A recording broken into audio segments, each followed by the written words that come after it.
નાશવંત સુખની વાહે આ પામર જીવ દોડે છે. પછી શું થાય? કોઈ જાહેરાત કરી હોય કે ફલાણો ભૂવો આનું રોગ મટાડે, ફલાણો ભૂવો આમ કરે છે, આ ભૂવા પાસે જાય. ભૂવા પાવડિયાનો ધંધો શું? આવી જાહેરાતો કરવાનો. અમારા અહીંયા આવો, અમારી મેલડી તમને સુખી કરશે, અમારી અહીંયા આવો ઢબુડી સુખી કરશે, અમારી અહીંયા આવો ગોગો તમને સુખી કરશે. અને આવી આવી દુકાનો લઈને બધા બેહી ગયા છે. અંધશ્રદ્ધા, ભગવાન અને માતાજીના નામ ઉપર દોરા કરવા, ધાગા કરવા, કોઈને બાધાઓ આપવી, દાણા જોવા, કોઈને ભય બતાવવો, આ કાયદેસર ગુનો છે. ભગવાન અને માતાજીના નામ ઉપર કોઈને અંધશ્રદ્ધામાં નખાય નહીં. અને ભૂવા પાવડિયાનો ધંધો છે અંધશ્રદ્ધામાં નાખવાનો. તમને દોરા બાંધે કે તમારું દુઃખ મટી જશે. દોરાથી દુઃખ મટે?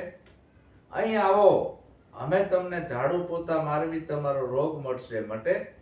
ના મટે. વાંજિયા હોય તો કે અમારી પાસે આવો, અમે તમને છોકરા આપશું. તાકાત છે ભૂવાની?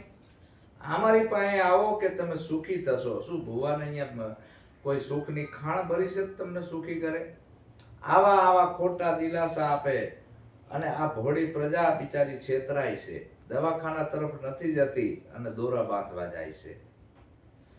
તેમાં કીધું કે ભાઈ સિદ્ધ ઘરમાં ભૂવા ભેડા કરો છો, સિદ્ધને જોરાવો છો જોશ, પોતાએ કરેલા કર્મ નડે છે એમાં કેને દેવો દોષ.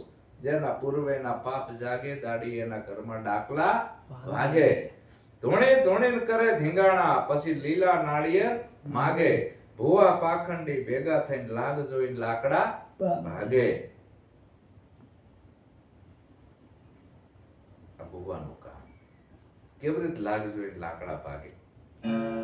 તમે બરાબરના ચીપટીમાં આવી ગયા હોય, પૈસા ટકે ખાલી થઈ ગયા હોય, શરીરમાં રોગ થયો હોય, મળતો ના હોય, વ્યાજે રૂપિયા લાયા હોય, ધંધો બંધ હોય, અને આ એક પછી એક ભૂવા. પેલા તો આપણા હગાવાલા આવે, હે તમારે કઈક માતાનું લાગે છે, અમારે ભૂવો હારો છે, જોડાવું છે, કઈક દેવ દુઃખ છે તમારે.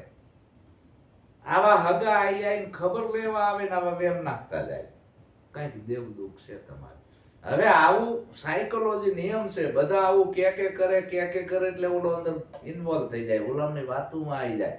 કઈક દુઃખ તો હશે, હાલો ચપટી નખાવી. ભૂવાને બોલાયા, પાટ માંડ્યો, દાણા જોયા, એકી ને બેકી, ત્રેકી હજી થઈ નથી. પછી ભૂવો કહેશે, ભૂવા પાછા ચાલાક હોય, એની જોડે આ વિજ્ઞાન હોય, અને ડૂબતો માણસ તરણાનો સહારો લઈ જાય. શેનો? તરણાનો. કે હાલો નામ કરતા મટે છે. અને ઈ એટલો બધો વેમમાં નાખે, પેલા એના માણસને બોલાવી લીધો હોય અને તમારા આખા બાયોડેટા લઈ લે. ભૂવાનો જ માણસ તમારા ઘરે આવી, તમારા હગાવાલાને પૂછીને, એને ખબર ના હોય ઘર ધણીને, અને તમારા બાયોડેટા લઈ લીધા હોય. તમારા ઘરમાં કેટલા સભ્યો છે, તમારા બાપ દાદામાં કેટલા છે, એમાં કોઈ કુંવારું મરી ગયું છે તો લીલ પૈણાવાની બાકી છે, નારણ બલી કરવી પડશે. આમના બાપા કેવી રીતે ઓફ થઈ ગયા હતા, શોભાના સસરા કે આવી રીતે થઈ ગયા હતા, તો નક્કી ને બેહારવા પડશે. આવા આવા વેમ એવા ગાલે ઓલાને ફિટ થઈ જાય. ફિટ થઈ જાય પછી ભૂવા ચારે કોરથી કુંડાળું તાણે વચ્ચે મૂકે. એવો કુંડાળામાં લાવી દે બિચારાને. એક તો પૈસે ટકે તૂટી ગયો હોય, ધંધો હાલતો ના હોય, દવા દારૂના પૈસા થયા હોય, વ્યાજે રૂપિયા લેવા જાય અને ભૂવાને આપે, અને એમાં એ બરબાદ થતો જાય. સંત આમાંથી બહાર કાઢે છે.